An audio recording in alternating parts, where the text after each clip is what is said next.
ఇప్పుడు మనం 2024వ సంవత్సరం సెప్టెంబర్ నెల 1వ తేదీ నుంచి 30వ తేదీ వరకు ద్వాదశ రాశుల్లో 10వ రాశి మకర రాశి వారి జ్యోతిష్యం భూత భవిష్యత్తు వర్ధమానం ఎలా ఉందో మన జానకిరామ్ని అడిగి చూద్దామండి. అలాగే ఈ సెప్టెంబర్ నెలలో ఒక విశేషమైన యోగం ఉన్నదండి. వినాయక చవితి అన్ని పండుగల కంటే పెద్ద పండుగ వినాయక చవితి.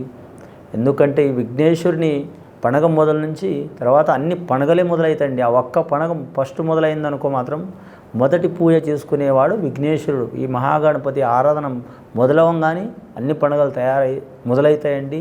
చాలా వరకు మాత్రం శుభయోగాలు కలగాలండి అన్ని రాసుల వారికి. అలాగే మకర రాశి వారికి కూడా మాత్రం చాలా వరకు శుభయోగాలు కలగాలని మన జానకిరామ్ని అడిగి చూద్దామండి. జానకిరామ్ చూడు, మకర రాశి వారి జాతకం ప్రయత్న యోగం బలం తరించిన కార్యం అనుకున్న కోరిక చేసే పనిది చదువు విద్య ఉద్యోగంది వ్యాపారంది ధనయోగంది అడవపడ్డ యోగంది చదువు విద్య ఉద్యోగంది పిల్లలది సంతానంది కెరీర్ విషయంది విజయశానంది యోగంది ప్రేమ వివాహంది సంతాన యోగంది ఎలా ఉంది చూడు. అనుకున్న పని అవుతుందా కాదా, చేసే పనులు ఎట్లా ఉంటుంది, నమ్మిన కార్యంలో ఎలా ఉంటుంది, కుటుంబ స్థానంలో ఎలా ఉంటుంది, ఇంట్లో వంటల ఆరోగ్యంలో సర్వ సౌఖ్యాల్లో ఎలా ఉంటుంది, చేసే పనులు ఎలా ఉంటుంది.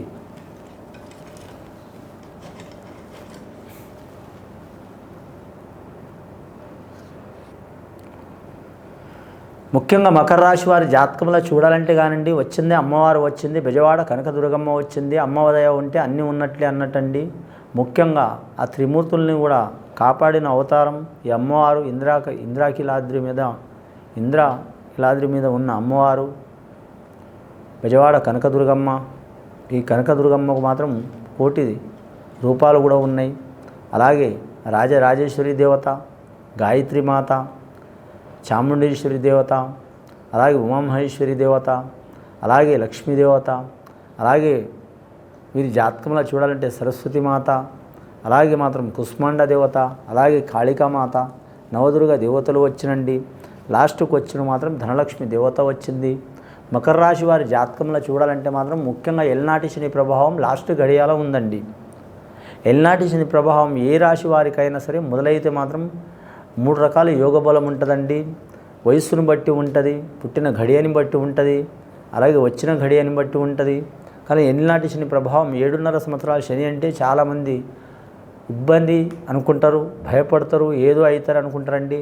ఎల్నాటి శని కొందరికి మాత్రం ధనవంతుల్ని కూడా చేస్తుంది, దశవంతుల్ని కూడా చేస్తుంది. కానీ వార్డు మెంబర్గా లేని వాళ్ళని కూడా మాత్రం ప్రధానమంత్రి రేంజ్లో కూడా తీసుకుపోయే అవకాశం ఉంటుంది వారి జాతక బలానికి.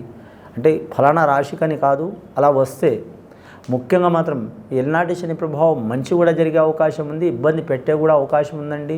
ఆ శనేశ్వరుని శాంతి చేసుకొని ప్రసన్నం చేసుకుంటే మాత్రం తిరుగు ఉండదండి. శనేశ్వరుడు ఇచ్చినంత గొప్ప ఫలితం మరే గ్రహం ఇవ్వదండి. ఎందుకంటే శనేశ్వరుడు లెక్క ప్రకారం నడుస్తాడు, ఆయన ధర్మ ప్రకారం నడుస్తాడు, అధర్మ ప్రకారం నడవడు, న్యాయ ప్రకారం లెక్క ప్రకారం నడుస్తాడు. ఆయనకి ఇచ్చిన వరం మూలంగా మాత్రం ఈశ్వరుని కూడా వదిలిపెట్టలేదు ఆయన. అలాంటి స్వభావం ఉంటుంది. ఒక ఆంజనేయ స్వామి తప్ప రాముణ్ణి, సీతని, ఈశ్వరుని, అలాంటి మహామహుని, సత్య హరిచంద్రుణ్ణి, అలాగే నలమహారాజుని, పెద్ద పెద్ద చక్రవర్తుల్ని కూడా వదిలిపెట్టలేదు ఆయన. శనీశ్వరుడు మంచి కూడా చేస్తాడు, చెడు కూడా చేస్తాడండి. ఇప్పుడు నడుస్తున్న కలియుగంలో మాత్రం శనికి సంబంధించిన పవరే ఎక్కువ ఉంటుందండి. మనం వాడే ప్రతి వస్తువు, ఇనుప వస్తువు, కంప్యూటర్ వస్తువు, గ్యాస్ వస్తువు, అలాగే డీజిల్ వస్తువు, పెట్రోల్ వస్తువు, బస్సు కావచ్చు, లారీ కావచ్చు, విమానం కావచ్చు, రైలు కావచ్చు, ఇవన్నీ మనకు ఇనుముకు సంబంధించిందండి, శనికి సంబంధించిందండి. కాబట్టి మాత్రం శనీశ్వరునికి చాలా బలం ఉంటుంది. ఇది ఎందుకంటున్నంటే మాత్రం ప్రతి రాశి వారు కావచ్చు, ప్రతి నక్షత్రం వారు కావచ్చు, ఎవరైనా కావచ్చు, శనీశ్వరుని మాత్రం ఆరాధించడం మంచిది. ఆరాధించకపోయినా పర్వాలేదు, తిట్టుకోకూడదండి. తిట్టుకుంటే మాత్రం చాలా వరకు ఇబ్బంది పరిమాణాలను ఎదుర్కోవాల్సి వస్తుంది. ముఖ్యంగా ఈ మకర రాశి వారి జాతకంలో మాత్రం ఎల్నాటి శని ప్రభావం లాస్ట్ గడియలో ఉందండి. కొన్ని ఇబ్బందులు పెట్టి తొలగిపోయే అవకాశం ఉంటుందండి. పోత మాత్రం కొందరికి మాత్రం ప్రాణ నష్టమైన చేస్తుందండి, కొందరికి ధన నష్టమైన చేస్తుందండి, కొందరికి మాత్రం ఇల్లు నష్టమైన చేస్తుందండి, లేదా మాత్రం వారి ఇంటి మీద ఉన్న పీడన తీసుకుపోతుందండి. ఈ మకర రాశి వారికి అయితే ఇంటి మీద ఉన్న చెడు తీసుకుపోయే అవకాశం ఉందండి. అంటే చెడు చేసిపోదండి, ఇంటి మీద ఉన్న చెడుని తీసుకొని పోయే అవకాశం ఉంది. ఆ చెడు తొలగిపోవాలంటే మాత్రం ఈ మకర రాశి వారు ఖచ్చితంగా మాత్రం ఆంజనేయ స్వామి ఆరాధన చేయటం, అలాగే మాత్రం కాలభైరవుడిని పూజ చేయటం, అలాగే శనీశ్వరుని పూజ చేయటం, అలాగే శనికి తైలాభిషేకం చేయటం, అలాగే మాత్రం వారి పెద్దలు అంటే తాత ముత్తాతలు పెద్దలను కూడా మాత్రం ధ్యానించటం, పూజ చేయటం, పిండ ప్రదానం చేయటం, సద్బ్రాహ్మణులతో సత్కారం చేయటం చాలా వరకు శుభప్రదం ఉంటుందండి వీరి పేరు మీద. ముఖ్యంగా వీరికి వాహన రంగంలో కలిసి వస్తుంది. అలాగే డీజిల్, పెట్రోల్, గ్యాస్ రంగం కావచ్చు కలిసి వస్తుంది. అలాగే లిక్కర్ వ్యాపారంలో కూడా కలిసి వస్తుంది. అలాగే ఆయిల్ రంగంలో కూడా కలిసి వస్తుంది.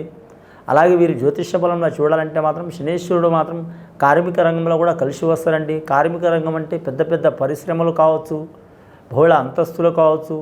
కానీ మాత్రం ఇంకా చాలా వరకు చూడాలంటే మాత్రం ఒక బంగారం, వెండి తప్పించి అన్ని లోహాలకు మాత్రం శనీశ్వరుడు మంచి ఇస్తారు కానీ చెడు ఇయ్యాడండి.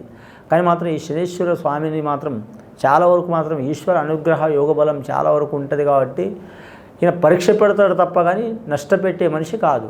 అష్ట కష్టాలు పెట్టి మంచి పరీక్ష పెట్టి ఒక దారికి తెచ్చే అవకాశం ఉందండి. ఈ శనీశ్వరుడు మొదలైన ఘడియలో ఏముంటుందంటే మాత్రం 32 ఏజ్ లోపల, అంటే 32 కంటే తక్కువ ఏజ్లో మొదలైతే వారికి మంచి చేస్తాడు కానీ చెడు మాత్రం చేయడు.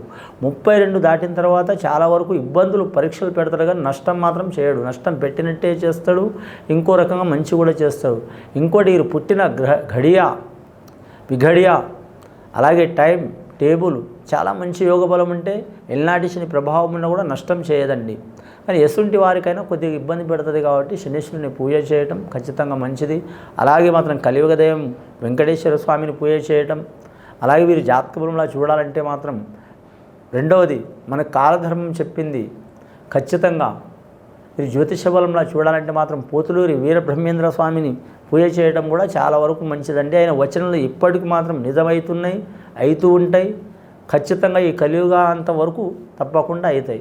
ముఖ్యంగా ఈ రాశివారు శుభకార్యాలు చేయాలనుకున్న, ఇల్లు కట్టాలనుకున్న, కొనాలనుకున్న, తీసుకోవాలనుకున్న, ఉద్యోగరీత్యా అన్నీ వీరికి మాత్రం డిసెంబర్ నెల వరకు మాత్రం ఖచ్చితంగా మంచిగా అయ్యే అవకాశం ఉన్నదండి. నెక్స్ట్ ఇయర్ 2025 వరకు మాత్రం వీరు పికప్ అయ్యే అవకాశం ఉంది. కాబట్టి ఖచ్చితంగా ఈ సెప్టెంబర్ నెల నుంచి పడితే వచ్చే సంవత్సరం ఉగాది వరకు అటు ఇటు 6-7 నెలల వ్యవధి ఉంటుంది. కాబట్టి చాలా జాగ్రత్తలు పాటించడం చాలా అవసరం అండి. అలాగే వీరి పేరు మీద చూడాలంటే నలుపు వస్త్రం మంచిది కాదని చాలామంది అనుకుంటారు కానండి, నలుపు వస్త్రం కూడా తొలగొచ్చు. అలాగే వీరి జాతక బలంలో వీలైతే మాత్రం అయ్యప్ప మాలధారణ చేయటం మంచిది. అలాగే వీలైతే శివుడి ఆరాధన చేయటం చాలా వరకు మంచిది. ఇది విని చూసి ఆచరించే వారికి, మకర రాశి వారికి సర్వ శుభాలు కలుగుతాయండి. శుభం భూయాత్.